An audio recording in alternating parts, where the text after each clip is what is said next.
형제 중에 유독 혼자 부모를 짊어지게 된 사람이 생깁니다. 그게 왜 하필 나였는지 나는 오랫동안 그 이유를 몰랐습니다. 학원을 정리하고 나서 처음 몇 달은 그냥 쉬는 거라고 생각했습니다. 그런데 그 사이에 내 삶의 무게중심이 조용히 옮겨가고 있었습니다. 어느 날 문득 달력을 보다가 알았습니다. 지난 1년 동안 내가 한 일의 절반 이상이 부모님과 관련된 일이었다는 것을. 왜 형제가 여럿인데 그 짐이 한 명에게 몰리는 걸까요? 나머지는 못 본 척한 걸까요? 아니면 나 혼자 자처한 걸까요? 그리고 공평하게 나누자고 말했을 때 왜 그렇게 관계가 틀어졌는지 그 이유도 한참 뒤에야 이해했습니다. 여러분도 비슷한 자리에 서보신 적 있으실 겁니다. 왜 내가 이걸 혼자 하고 있나 싶은 그 자리 말입니다. 나는 박옥희, 올해 62살입니다. 전주 완산구에 살고 15년 넘게 운영하던 학원을 지난해 정리했습니다. 학원을 닫은 건 부모님 때문만은 아니었습니다. 그런데 정리하고 나니 자연스럽게 내가 부모님 곁에 가장 가까이 남게 됐습니다. 어머니는 83이고 아버지는 86입니다. 두 분 다 거동이 예전 같지 않고 특히 아버지는 작년부터 요양원을 들락거리고 있습니다. 형제는 셋입니다. 오빠는 서울에 있고 남동생은 부산에 삽니다. 나는 전주에 있으니 지리적으로 내가 가장 가깝습니다. 처음에는 그게 이유의 전부인 줄 알았습니다. 가까우니까 내가 하는 거라고 그렇게 나 자신을 납득시켰습니다. 병원 예약을 잡고 약을 챙기고 요양 서류를 떼러 다니고 형제들한테 상황을 전달하는 것도 다 내 몫이었습니다. 오빠는 명절에 내려오면 한두 시간 앉아있다가 올라갔습니다.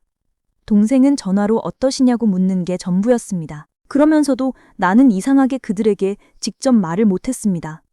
속으로는 나만 이러고 있는 게 불공평하다고 생각하면서도 입이 안 열렸습니다. 왜 그랬는지 그때는 몰랐습니다. 그냥 내가 참을성이 있는 사람이라서 그런 줄만 알았습니다. 어느 해 겨울, 아버지가 낙상으로 입원하셨을 때 나는 사흘째 병실을 지키고 있었습니다.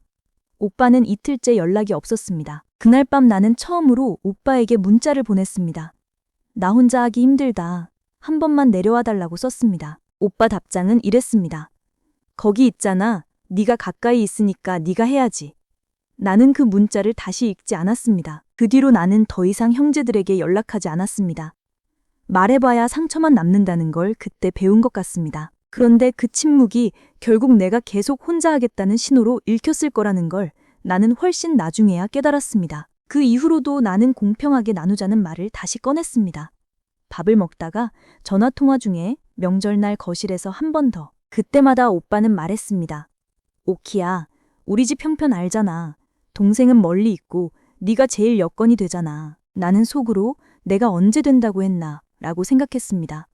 하지만 그 말은 목구멍 안에서만 맴돌다 사라졌습니다. 결국 나는 다시 병원으로 갔고 다시 서류를 챙겼고 다시 어머니 밥을 차렸습니다.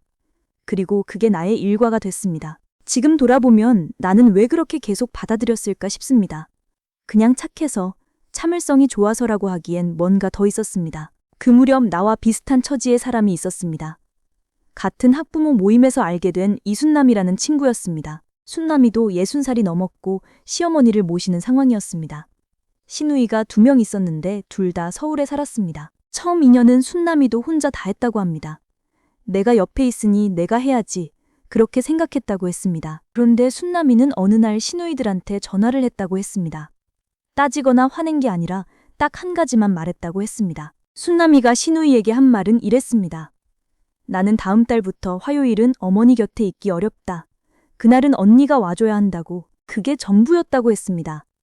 왜냐고 설명하지도 그동안 힘들었다고 하소연하지도 않았다고 했습니다. 처음에 시누이들은 불편해했다고 합니다. 한 명은 왜 갑자기 이러냐고 목소리를 높이기도 했다고 했습니다. 그런데 순남이는 그냥 화요일에 나오지 않았습니다. 시누이가 왔든 안 왔든 자기는 그날 자기 일을 했다고 했습니다. 2달이 지나자 시누이 중 한 명이 격주로 내려오기 시작했다고 합니다. 아무 말 없이 그냥 왔다고 했습니다. 순남이는 그 친구가 왔을 때 고맙다고 하지 않았다고 했습니다. 그냥 어머니 드실 것을 챙겨두고 자기 볼일을 봤다고 했습니다. 나는 그 이야기를 들으면서 이상하게 부러웠습니다. 저렇게 할 수 있으면 좋겠다고 생각했는데 나는 왜 못했는지 몰랐습니다. 순남이는 나중에 나한테 이렇게 말했습니다. 나 혼자 다 하면 저쪽이 편해지고 편해지면 그게 당연해진다고. 그 말이 오래 남았습니다. 내가 짊어진 게 아니라 내가 짊어지게 해줬다는 뜻으로도 들렸기 때문입니다. 지금 돌아보면 우리 형제 사이에는 말로 정한 적 없는 규칙 같은 게 있었습니다. 누가 무엇을 맡는다는 역할이 말없이 굳어져 있었습니다. 내가 가까이 있으니 내가 챙긴다. 오빠는 돈 쪼기를 더 신경 쓴다. 동생은 멀리 있으니 제외된다. 아무도 이걸 정하지 않았는데 그렇게 됐습니다. 가족은 이런 식으로 조용히 역할을 나눕니다. 회의를 하는 것도 아니고 누가 선언하는 것도 아닌데 어느 순간 보면 다 자리가 잡혀 있습니다. 그런데 문제는 그 자리가 공평하게 나뉜 게 아니라는 점입니다. 말을 안 하는 사람이 더 많이 맡게 되는 구조였습니다. 내가 묵묵히 하고 있으면 그게 내가 할 수 있다는 뜻으로 읽힙니다.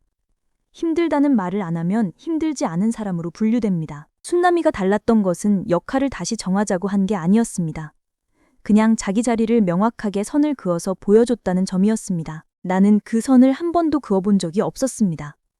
선을 그으면 가족이 멀어질까봐 겁이 났고 그 겁이 나를 제자리에 묶어뒀습니다. 여러분도 그런 자리에 있어 보신 적 있으실 겁니다. 말하면 관계가 깨질 것 같아서 그냥 참는 그 자리 말입니다. 그러면 왜 알면서도 못 바꿨을까요? 나도 이게 불공평하다는 건 알았습니다. 그런데 그렇게 알면서도 계속 같은 자리에 있었습니다. 그 이유를 한참 생각해 봤습니다. 결국 하나로 압축이 됐습니다.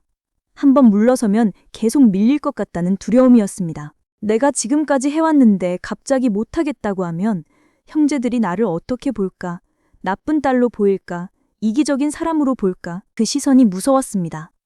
가족 안에서 나쁜 사람이 되고 싶지 않았고 그 마음이 내 입을 계속 막았습니다. 그런데 지금 돌아보면 그 두려움이 오히려 나를 더 많이 잃게 했습니다. 침묵이 쌓이면 쌓일수록 내가 할 수 있는 말은 더 줄어들었습니다. 처음에 한마디 했을 때는 바꿀 수 있었습니다. 그런데 1년, 2년이 지나면 이미 굳어진 틀이 되어버립니다. 순남이가 일찍 선을 그을 수 있었던 것도 아마 그 두려움을 느꼈을 때 밀려나지 않기로 먼저 마음을 먹었기 때문일 겁니다. 나는 그 시점을 놓쳤습니다. 그리고 그 이후부터는 말할수록 나만 이상한 사람이 되는 상황이 반복됐습니다. 가족은 한 사람이 오래 해온 일을 그 사람의 역할로 굳히는 경향이 있습니다. 오래 할수록 바꾸기가 더 어려워집니다. 그게 가족이라는 구조가 작동하는 방식입니다. 누군가 먼저 자기 자리를 분명히 하지 않으면 결국 가장 말이 없는 사람이 가장 많이 지게 됩니다. 그렇다면 오늘 해볼 수 있는 건 뭘까요? 나는 거창한 것부터 시작하지 않아도 된다고 생각합니다. 딱 한 문장이면 됩니다. 형제에게 혹은 함께 돌보는 누군가에게 내가 할 수 없는 것을 말로 알리는 것입니다. 나는 다음 주 목요일에 병원을 같이 가기 어렵다. 이 정도면 충분합니다. 설명을 덧붙이거나 사과를 먼저 할 필요가 없습니다. 그 한 문장이 관계를 깨는 게 아닙니다. 오히려 그 한 문장이 없어서 오래 쌓인 것들이 관계를 무너뜨립니다. 순남이는 그걸 행동으로 먼저 보여줬고 나는 말로라도 먼저 시작해보기로 했습니다. 늦었다고 생각했지만 그래도 안 하는 것보다는 낫다고 생각했습니다. 왜 형제 중 한 명이 부모를 혼자 짊어지게 되는 걸까요? 누군가 나쁜 사람이어서가 아닙니다. 말없이 굳어진 역할 배분이 있고 그 안에서 가장 조용히 견딘 사람이 가장 많이 맡게 되는 구조가 있기 때문입니다. 그리고 왜 알면서도 못 바꾸냐고 하면 한번 물러서는 순간 계속 밀릴 것 같다는 두려움이 먼저 오기 때문입니다. 그 두려움은 틀린 게 아닙니다. 다만 그 두려움 때문에 아무 말도 안 하면 결국 그 자리는 계속 내 자리가 됩니다. 공평하게 나누자고 했을 때 관계가 틀어진 것도 말을 너무 늦게 꺼냈기 때문이기도 했습니다. 틀이 굳기 전에 선을 긋는 것이 훨씬 쉬웠을 겁니다. 이 이야기는 민우친이 오래전부터 가족을 연구하면서 확인한 것과 맞닿아 있습니다.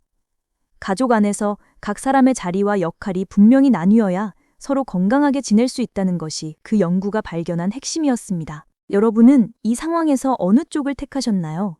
참고 짊어진 쪽이셨는지 아니면 먼저 선을 그어보셨는지 댓글로 들려주세요. 구독과 좋아요는 이런 이야기를 계속 이어가는 데 큰 힘이 됩니다.